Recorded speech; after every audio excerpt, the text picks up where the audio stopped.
नमस्कार, मेरा नाम है अभय गुप्ता और स्वागत है आपके अपने चैनल सीआई क्लासेस पर।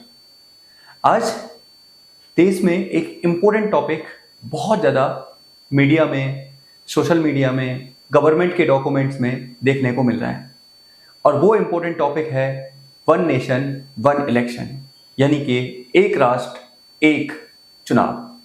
जिस तरह हमारे देश में एक देश और एक टैक्स हो गया है जीएसटी, वैसे ही भारत सरकार चाहती है कि अब हमारे देश में एक राष्ट्र और एक चुनाव होना चाहिए। मैं और आप आज इस महत्वपूर्ण टॉपिक पर बारीकी से बहुत कुछ जानने की कोशिश करेंगे और समझने की कोशिश करेंगे कि आज इसकी क्या जरूरत है।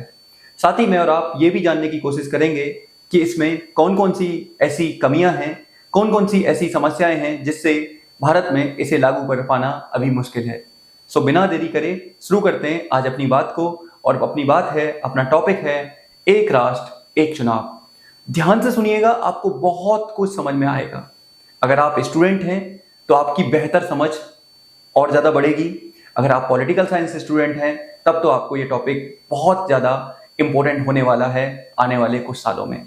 तो बिना देरी करे अपने टॉपिक को डिस्कस करते हैं। देखिए क्या था, वर्तमान में जो सरकार है और इस सरकार में जो वर्तमान में प्रधानमंत्री हैं श्री नरेंद्र मोदी जी ने जब से चुनाव जीता है, यानी कि जब से सत्ता संभाली है 2014 के बाद से ही इनका ये मानना है कि भारत में एक राष्ट्र एक चुनाव होना चाहिए। क्योंकि इनके अनुसार, या इनके वाक्यों को मैं बोलूं तो मैं कह सकता हूं, इनके अनुसार ये कहते हैं कि देश हमेशा चुनाव के मोड में रहता है। हमेशा देश में कहीं ना कहीं कोई ना कोई चुनाव होता रहता है, चाहे वो कभी लोकसभा का चुनाव हो, तो कभी विधानसभा का चुनाव हो, तो कभी स्थानीय सरकारों को लेकर चुनाव हो। ऐसा हमेशा देखने को मिलता है। तो जब से ये प्रधानमंत्री बने तब से इनका एक ही कहना है कि हमें हमारे देश में एक राष्ट्र एक चुनाव की पहल पर काम करना चाहिए और एक राष्ट्र और एक चुनाव की पहल को आगे बढ़ाना चाहिए। ये हमारी प्रधानमंत्री का कहना है। इसी को आगे बढ़ाते हुए, ध्यान से सुनिएगा, इसी पहल को आगे बढ़ाते हुए क्या हुआ, एक पैनल बनाया गया जिसके अध्यक्ष बनाए गए हमारे पूर्व राष्ट्रपति श्री रामनाथ कोविंद जी। रामनाथ कोविंद जी को एक ड्राफ्ट तैयार करने को कहा गया कि आप ड्राफ्ट तैयार करिए और देखिए क्या हमारे देश में एक राष्ट्र एक चुनाव संभव है।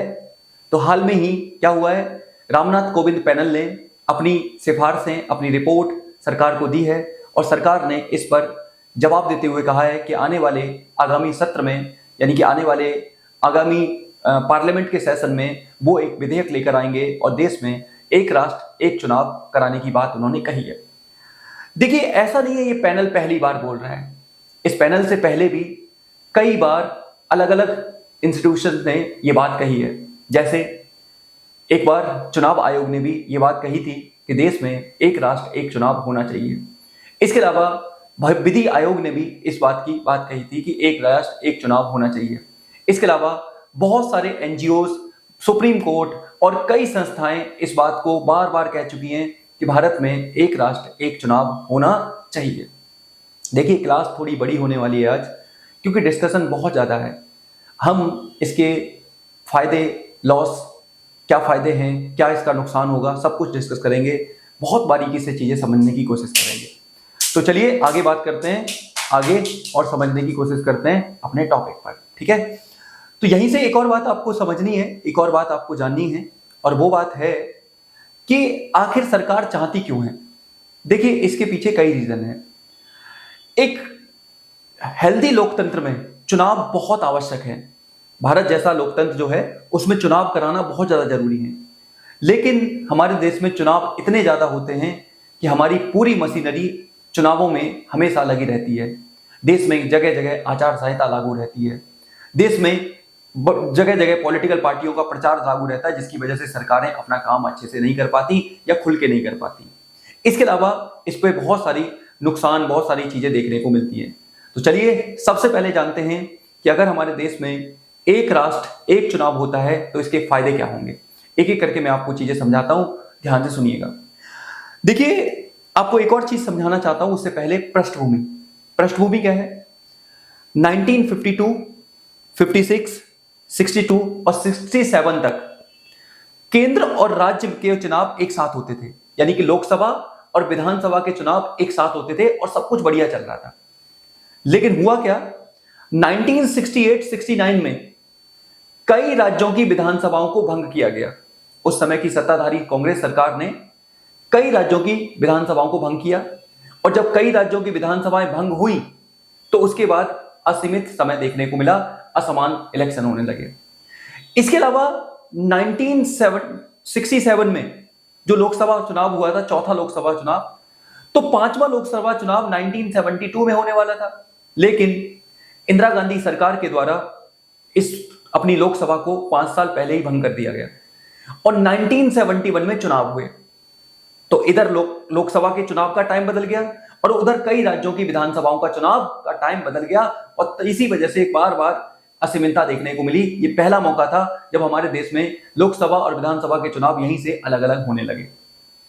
फिर 1990s का टाइम आया, 1990 के दशक में कई बार लोकसभा सरकारें भंग हुई, कई बार सरकारें गिरी, कई बार किसी पार्टी को बहुमत नहीं मिला, जिसकी वजह से चुनावों का समय अलग होता चला गया। लेकिन पिछले कुछ सालों में एक साथ चुनाव कराने को लेकर बहस बहुत तेजी से बढ़ती जा रही है और इस पर बात की जा रही है कि जल्दी से जल्दी सरकार एक साथ चुनाव कराने पर काम करे, एक साथ चुनाव को बढ़ावा देने का काम करे। अब मैं आप और डिस्कस करने वाले हैं इसके फायदे क्या होंगे, यानी कि इसके पक्ष में क्या तर्क दिए जा रहे हैं। सबसे पहला तर्क दिया जा रहा है कि लगातार चुनाव के कारण देश में जगह जगह आचार संहिता रहती है, और जगह जगह आचार संहिता रहने के कारण सरकारें अपनी विकासात्मक नीतियों को तब लागू नहीं कर पाती, क्योंकि आचार संहिता रहने की वजह से उन पर क्या लग जाता है, उन पर रोक लग जाती है, उन पर कहीं ना कहीं क्या देखने को मिलता है, उनके कामों पर रोक लग जाती है, और कामों पर रोक लगने की वजह से वो अपने विकासात्मक कार्यों को लागू नहीं कर पाती, क्योंकि विरोधी दल इसका विरोध करते हैं और कहते हैं कि सरकार ने अगर अभी काम अपनी पॉलिसियां लागू की तो इससे उन्हें चुनाव में फायदा होगा। पहला तर्क ये दिया जाता है, इसलिए क्या होना चाहिए, एक साथ चुनाव होने चाहिए, जिससे कि बार बार आचार संहिता का सामना ना करना पड़े। दूसरा, बार बार चुनाव होने से हमारे राज्य के खजाने पर, हमारे देश के खजाने पर बहुत ज्यादा बर्डन पड़ता है, बहुत ज्यादा खर्च चुनाव में देखने को मिलता है। अगर आप चुनाव के आंकड़े उठाकर देखोगे तो बहुत ज्यादा खर्चा देखने को मिलता है। एक एक उम्मीदवार 2-3 करोड़ रुपया खर्च करता है। साथ ही बड़े लेवल पर प्रशासनिक मशीनरी का यहां पर इस्तेमाल होता है। दूसरा रीजन कि इससे एक साथ चुनाव होंगे तो क्या होगा, धन का कम इस्तेमाल होगा। तीसरा, एक साथ चुनाव होने से क्या चुनावी प्रक्रिया के दौरान भ्रष्टाचार की गतिविधियां कम होंगी। एक साथ चुनाव होने से उम्मीदवार एक लॉयल तरीके से चुनाव लड़ने का काम करेंगे, जिससे भ्रष्टाचार कम होगा। ये तीसरा तर्क दिया जाता है समर्थन में। चौथा तर्क क्या दिया जाता है कि अगर एक साथ चुनाव होंगे तो सरकारी कर्मचारियों, सुरक्षा बलों, प्रशासनिक अधिकारियों को बार बार चुनावी काम से दूर रहना पड़ेगा, जिससे कि वो अच्छे से काम कर पाएंगे। एक साथ चुनाव होंगे तो एक बार उनकी ड्यूटी लगेगी और वो अच्छे से काम कर पाएंगे। अब होता क्या है, बार बार चुनाव होने से टीचरों की ड्यूटी लगा दी जाती है, जिसकी वजह से बच्चों की कक्षाएं प्रभावित होती हैं, स्कूल का करिकुलम प्रभावित होता है, बच्चों का सिलेबस प्रभावित होता है, बच्चों का एजुकेशन प्रभावित होता है। साथ ही सुरक्षा बलों को बार बार एक जगह से दूसरी जगह मूव कराना पड़ता है, जिस पर बहुत ज्यादा खर्चा आता है। साथ ही वो भी कहीं ना कहीं उनकी मानसिकता पर भी नकारात्मक प्रभाव पड़ता है। तो इसलिए एक साथ चुनाव होंगे तो क्या होगा, एक साथ ड्यूटी हो जाएगी, चीजें थोड़ी खराब कम होंगी और बार बार इन अधिकारियों की नियुक्ति नहीं की जाएगी। ये सारे तर्क दिए जा रहे हैं कि एक साथ चुनाव होना चाहिए। अब देखिए, दूसरी तरफ कुछ और लोग भी हैं जो कहते हैं कि नहीं, चुनाव नहीं होना चाहिए एक साथ। क्यों भाई नहीं होना चाहिए? तो तर्क देते हुए वो कहते हैं कि शुरुआत में भारत की जनसंख्या बहुत कम थी, 40-45 करोड़ जनसंख्या थी, तो एक साथ चुनाव होते थे, कोई प्रॉब्लम नहीं है। लेकिन आज भारत दुनिया की सबसे बड़ी जनसंख्या वाला देश बन गया है। ऐसे में भारत में एक साथ चुनाव करा पाना अपने आप में एक कड़ी चुनौती है, अपने आप में एक बड़ा मुद्दा है। ये पहला तर्क वो देते हैं। दूसरा तर्क बोलते हैं कि संविधान में एक चुनाव कराने का कोई प्रावधान नहीं है। वो कहते हैं कि भारतीय संविधान निर्माताओं ने जब एक साथ चुनाव कराने का कोई प्रावधान नहीं इंट्रोड्यूस किया तो अलग से पहल क्यों होनी चाहिए? जब संविधान इसके ऊपर मौन है तो हमें एक साथ ही चुनाव कराने की कोई आवश्यकता नहीं है। दूसरा तर्क ये दिया जाता है। तीसरा तर्क दिया जाता है कि अनुच्छेद 85 क्लॉज 2 खा में यह कहा गया है कि राष्ट्रपति समय से पहले लोकसभा को भंग कर सकते हैं, 5 साल से पहले लोकसभा को भंग कर सकते हैं। इसी तरह आर्टिकल 174 ध्यान से सुनिएगा, आर्टिकल 174 क्लॉज 2 में यह कहा गया है कि राज्यों के राज्यपाल चाहे तो समय से पहले इसको भंग कर सकते हैं। अब राज्यपाल भी भंग कर सकता है, राष्ट्रपति भी समय से पहले भंग कर सकता है। मान के चलिए विधानसभा और लोकसभा भंग हो गई तो चुनाव तो कराना जरूरी होगा। ऐसे में असीमता आएगी ही आएगी, ऐसे में समय पर चुनाव कराना मुश्किल हो सकता है। ये दूसरी प्रॉब्लम देखने को मिल रही है। तीसरी प्रॉब्लम क्या देखने को मिल रही है? कुछ आलोचक ये तर्क देते हैं कि अगर केंद्र यानी कि लोकसभा और विधानसभा के चुनाव एक साथ होते हैं तो इससे हमारे देश की राजनीति में राष्ट्रीय मुद्दे प्रभावी हो जाएंगे, जबकि क्षेत्रीय मुद्दों पर कोई ध्यान नहीं जाएगा, जिससे कि क्षेत्रीय मुद्दे प्रभावित होंगे।